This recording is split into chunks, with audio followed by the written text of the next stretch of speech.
All right, Stable Talk. Billy, on a night like tonight, the lights are a little brighter, the grass is a little greener, the air is a little crisper, and it's perfect fall night when the Stallions get a W, 41-20 over the not Hawks. So relieved that I'm not down here saying 0-5 for the second time in the history of this program. You won't believe how happy I am. Yeah, I would. Yeah, I would.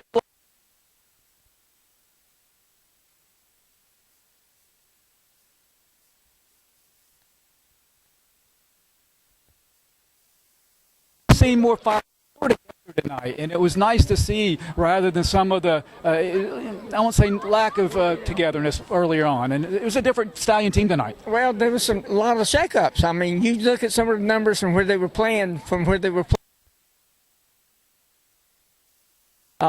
Zach.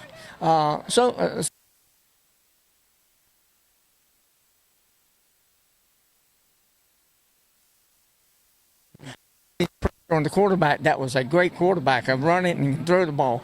We had you just had Corbin here on the StableTalk running the ball tonight, and Daquan Hassett. You know, they're sophomores and juniors.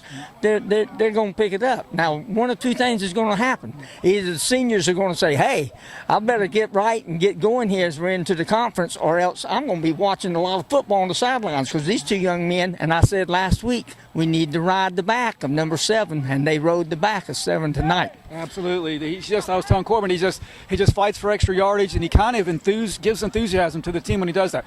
First half, Stallions get the opening kickoff, drive the length of the field, touchdown. 4 possessions in the first half, 4 touchdowns. Absolutely critical, in my opinion, to set the tone and kind of go in at the halftime with the lead for a change. And the first half last week, we were talking about the 4 touchdowns, 3 by Wallace Rosehill, 1 by us, and all of them was in the pass. For the Stallions tonight, the first 3 on the back of Corbin, and 3 rushing and 1 through the air to set the tone. The thing that concerned me the most defensively here tonight still,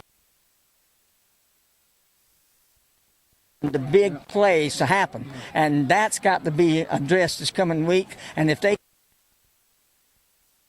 going to be a blowout either way, but I think if they can get that under control and they play the way they played tonight, it ought to be a heck of a ball game next Friday night when the Vikings of Kinston come to town, and they are leading East Duplin late in the 4th quarter, but it's not such of a lead as we had the score last we heard that you could say they've got the game won yet. Yeah, I mean, East Duplin, I think, led a lot of that game. To me, a pivotal point in this game was late in the 3rd quarter. Kay and I were down there. She pointed out to me, minute 30 to go, and we had them held. It was a 4th and long or whatever. They converted and scored a touchdown to cut the score to 8. Yes. And things it looked like the whole tide could shift. 2 things happened. Number 1 is we stopped their 2-point conversion. Thankfully, they didn't have a kicking game, and special teams do matter. And then secondly, we got the ball back and shoved it down their throats and just put this game out of reach on us. So that was a proud moment for them when they could have somewhat folded, but they didn't. They bowed their backs, and Stallions just took it to the house. That's right. And you were talking, Kevin, and I was telling Melvin during the ball game when they weren't. This team was not kicking a kicking game at all. That's critical and going to be in this conference again, as it has always been for the Stallions in any conference they've been in. And so I'm glad to see that AJ's back. I hope he's well and ready to go, because that kicking game is all important now in this conference. We're 1-1 in the conference, and I know Dave McLeod is probably smiling, and I haven't got a text from him yet, but he's been telling Melvin and I the whole time, be patient, guys, let them gel, let the coaches see what he's got, and get them going and see where we're at the end. 1-1 heading in to the next Friday night. Yeah, it seems like this team's a little bit like a canister of gunpowder, and it just needed to be ignited, and tonight hopefully that fuse was lit and it'll carry forth the rest of the season. We're going to miss next week. We're going to be out visiting our grandson. No apologies for that, but listen to Billy Melvin on the radio if you can't make it there in person. And the Stallions win tonight 41-20. We'll talk to you in a couple of weeks. Thanks. Go Stallions. Good deal.